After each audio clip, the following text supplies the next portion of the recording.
squalls, gales, cyclones and storms.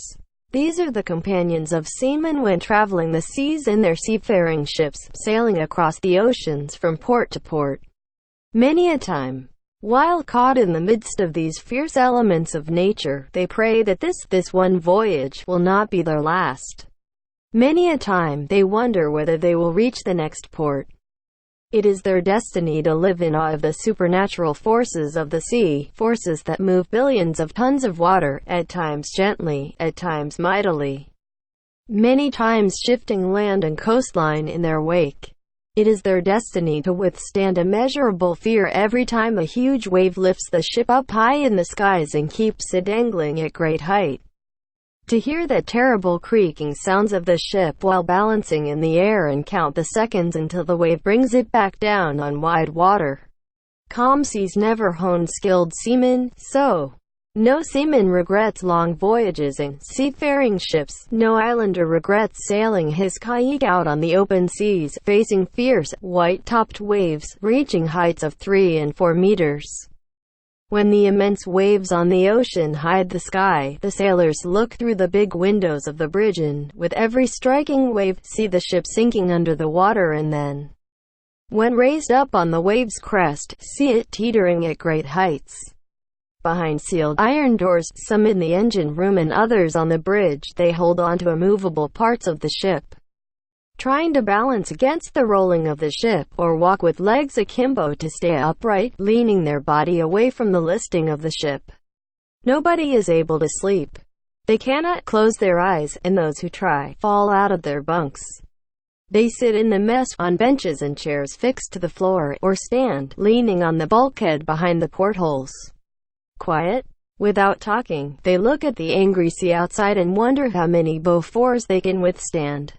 Fear takes shape on their faces when the ship is raised up, because while hanging in the balance at the crest of the wave, it may break in two. Relief takes over every time the ship sits low on the base of the receding wave. And they have no fear when the water covers the whole ship, because they know that its bulkheads protect it from sinking.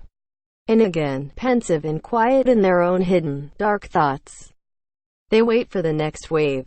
This life, the life lived by seamen, is a dangerous and unusual one, very different from that of land dwellers. It is governed by other rules, different ethics. It is a life that has adjusted to the difficulties of isolation and hard work. They are never sorry about their profession, not even a little bit.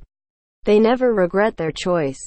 They travel without pause, through the painful fear when the sea is rough, and with nostalgia for those on land waiting for them, as if they are possessed by a morbid attraction. Some enlightened poets write in their poems that seamen have their souls pledged to the devil. Yet, I have traveled and withstood the many sufferings as a seaman, and, I say, no. They have not sold their souls, it is their love of the sea. She is difficult and unbearable, but those who fight her get used to her and fall in love. She becomes a habit in life itself, for she gives as many joys as dangers. Middle-aged sailors cannot tolerate land. They prefer the loneliness of vast oceans and the music of gentle waves plashing, the howling of the winds when the weather becomes heavy and the sea swells.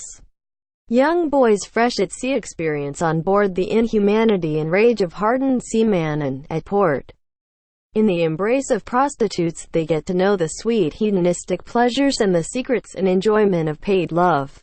They contract tropical diseases and become covered by deadly sores. They learn about forbidden herbs and drunken love in port dives.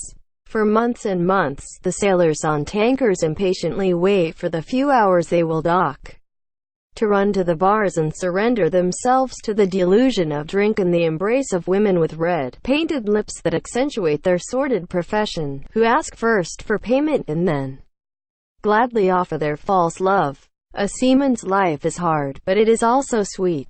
It is a longing and a love for the sea. And, as the song goes, captains and so many others, boatswains, sailors, engineers, each has his longings. This is how we are, we, the seamen.